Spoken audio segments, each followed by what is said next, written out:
আসসালামু আলাইকুম, আশা করি সবাই ভালো আছেন। আজকে রাতের বেলা এখন বাজে প্রায় 8টার মতো। তো হঠাৎ করে রাতে মন চাইলো ভাজাভুজি কিছু খাই।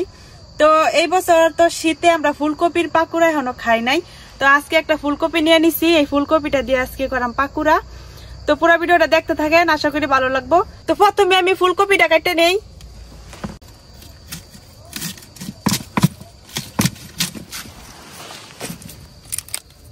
ফুলকপি একটা পছন্দের সবজি, এটা দিয়া তরকারি খাইতেও যেমন ভালো লাগে তেমন পাকুড়া খাইতেও কিন্তু অনেক মজা।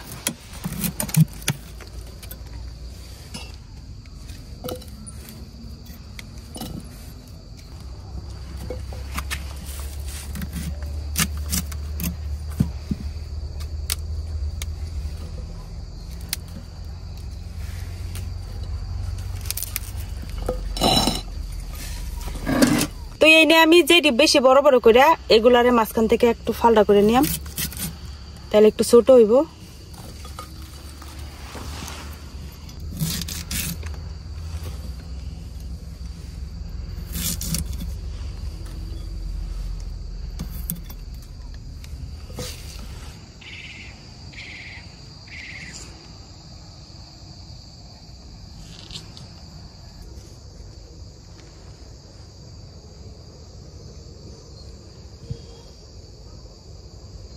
ফুলকপি গুলা আমি যেরকম করে কাটে কাটে নিছি, এখন এই ফুলকপি গুলারে লবণ পানিতে কিছুক্ষণ ভিজাইয়া রাখবাম, কারণ ফুলকপির ভিতরে কিন্তু অনেক পোকামাকড় থাকে। তো একটু লবণ পানিতে ভিজাইয়া রাখলে কিন্তু এগুলা বের হয়ে যাব।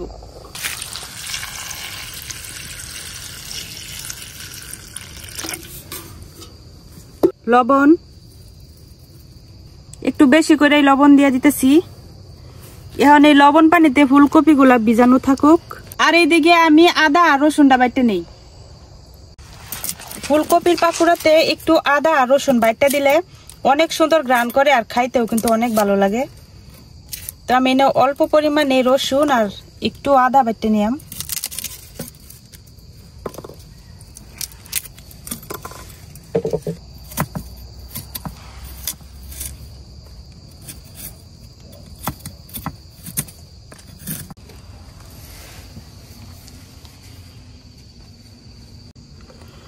আদা রসুন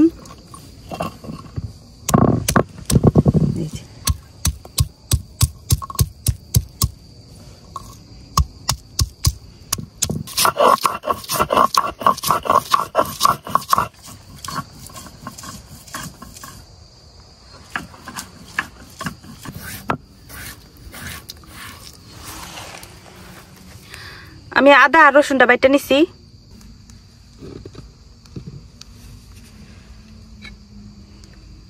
এখন পানি থেকে ফুলকপি গুলার উঠাই নিলাম।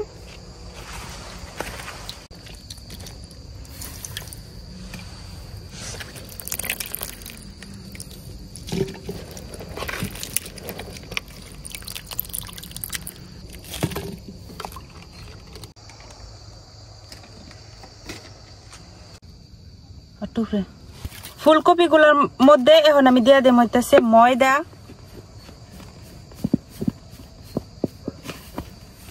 বেসন,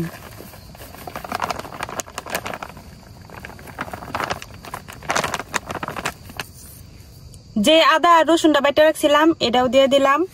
দিয়ে দিতেছি অল্প একটু মরিচের গুঁড়া। তো এখানে মরিচ যারা খাইতে পছন্দ করেন না, মরিচের গুঁড়া না দিলেও চলবো।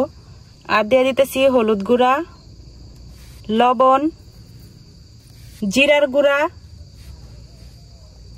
সব শেষে দিয়ে দিতেছি একটু টমেটো সস। এখন সবকিছু খুব সুন্দর করে মাখাই নিলাম। অল্প অল্প পানি দিয়া আমি খুব সুন্দর করে মাখাই নিলাম।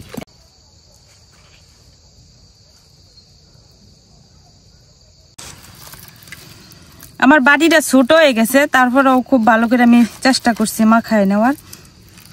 তো যেরকম সুন্দর করে মাখাই নিছি। তো অনেকেই ফুলকপির পাকুড়া বানানোর সময় ফুলকপিটা আগে সেদ্ধ করে নেয়। তো ওইভাবে সেদ্ধ করে আমি আগে খাইছি বানাইয়া, কিন্তু ওইভাবে সেদ্ধ করে বানাইলে অনেকটা পানসে পানসে লাগে, খাইতে স্বাদ পাওয়া যায় না।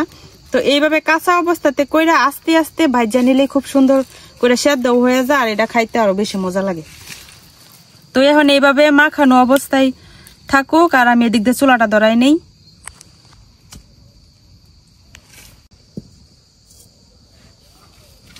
আমরা গ্রামে এখনো কোনো মানুষ জায়গা নাই, সন্ধ্যা হইতেই খাওয়া দাওয়া করে সবাই ঘুমায় যায়, আর আমরা এত রাতে বৈশাইরা বললো রান্না করতেছি। একমাত্র পুরা গ্রামের মধ্যে মনে হয় আমরাই এখন জায়গা আছে, আর সবাই ঘুমাইয়া শেষ। পাকুড়া গুলা ভাজার জন্য করে এখন দিয়ে দিতেছি তেল।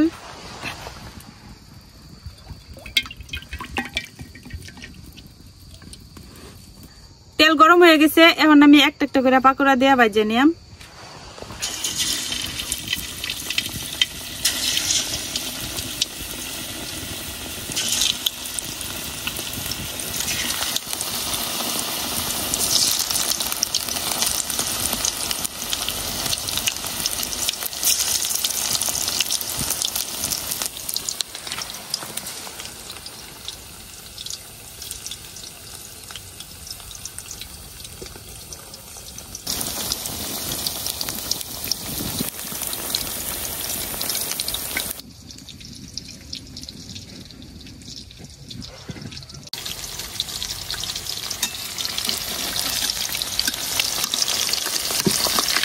পাকুড়া গুলা একটা সাইজ ভাজা হয়ে গেছে, এখন আমি আবার উল্টাই দিতেছি।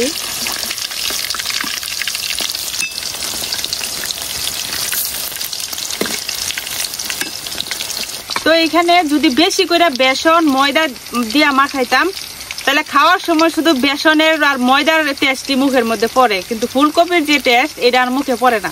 যার কারণে আজকে ময়দা আর বেসনের পরিমাণ একটু কমাই দিছি, যাতে ময়দা বেসনের ফ্লেভারটাও থাকে আবার ফুলকপির ফ্লেভারটাও থাকে।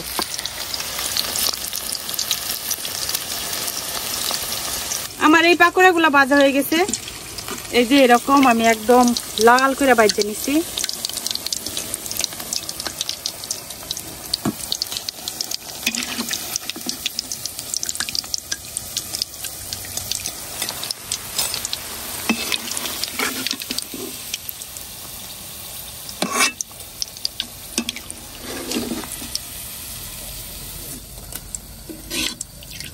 এই পাকোড়াগুলো ভাজা হয়ে গেছে, এখন বাকিগুলো ভাজে নিলাম।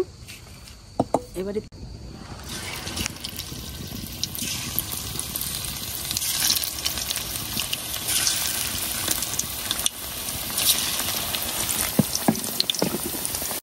চুলার আগুনটা একটু কম দিয়া ধীরে ধীরে ভাজে নিলে দেখা যাবো ফুলকপিগুলো ভিতর থেকে খুব সুন্দর সেদ্ধ হয়ে যাবো, আর এত তাড়াতাড়ি উপরে কালারটা আসতো না।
এগুলো শেষ পাকুড়া ছিল, এটিও ভাজা শেষ।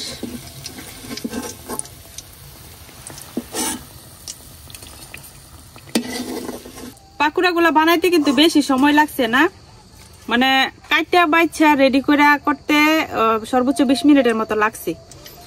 তো মন চাইছে আর ঝটপট বানাই নিছি, একদম গরম গরম ধোয়া উঠা। বৃষ্টির দিনে যেরকম ভাজা পোড়া খাইতে মন চায়, শীতের দিনেও কিন্তু এরকম সন্ধ্যা হলে মন চায় পিঠা বা ভাজা পোড়া কিছু খাই। তো যেহেতু বেশি করে আজকে ফুলকপি আনা হয়েছিল ঘরে, তো যার কারণে এবারে বছরের প্রথম শীতের ফুলকপি দিয়ে ফুলকপির পাকুড়া করে নিলাম। আর দেখতে পাচ্ছেন কতটা সহজ এই পাকুড়া গুলা বানানো, আর এত মজা খাইতে। তো আমি যে টমেটো সসটা দিছি এটা না দিলেও চলে, তবে দেওয়ার পরে আরো বেশি খাইতে টেস্ট লাগে। তো আলাদাভাবে টমেটো সসে ডুবাইয়ে খাওয়ার চেয়ে আমি একসাথে দিয়ে দিলাম আর কি, এতে টেস্টও ভালো বাড়ে আর আলাদা করে খাওয়ারও দরকার পড়ে না। তো এখন খাইয়া দিই একটা কেমন হয়েছে। এখন অনেক গরম, এই যে ভিতরটা কত সুন্দর করে সেদ্ধ হয়ে গেছে। প্রথমে দেখে অনেকে ভাবতে পারেন যে কাঁচা ফুলকপি পাকোড়া বানাইছে, মনে হয় সিদ্ধ হইতো না। তো আপনাদেরকে দেখাই কিরকম সিদ্ধ হয়েছে। এই যে হাত দিয়া চাপ দিতেছি আর দেন একদম গুঁড়া গুঁড়া হয়ে গেছে। তো কাঁচা ফুলকপি দিয়ে আপনারা এরকম মজার সুস্বাদু পাকোড়া বানাইতে পারবেন। তার জন্য অবশ্যই পাকোড়া গুলারে আটা ময়দা বেসন যেটা দিয়ে মাখান ওইটা দিয়ে মাখানোর পরে কিছুক্ষণ রেস্টে রাখা দেওয়া লাগবো। আর হইতেছে কম আগুনে ধীরে ধীরে বাঁচতে হইব, তাইলে ভিতরে খুব সুন্দর করে সেদ্ধ হয়ে যাবো আর উপরের ডাব একদম ক্রিস্পি থাকবো। তো আমাদের বাড়িতে তো এখন মেহমান, আমার বড় বোন আছে, ব্যাগনি আছে, এখন সবাই নিয়ে হলো রাতে টিভি দেখতে দেখতে জমায়ে খাওয়া হইব। আজকে এখানেই শেষ করতেছি। কেমন লাগলো অবশ্যই কমেন্টে জানাবেন। ভালো থাকবেন সবাই, আল্লাহ হাফেজ।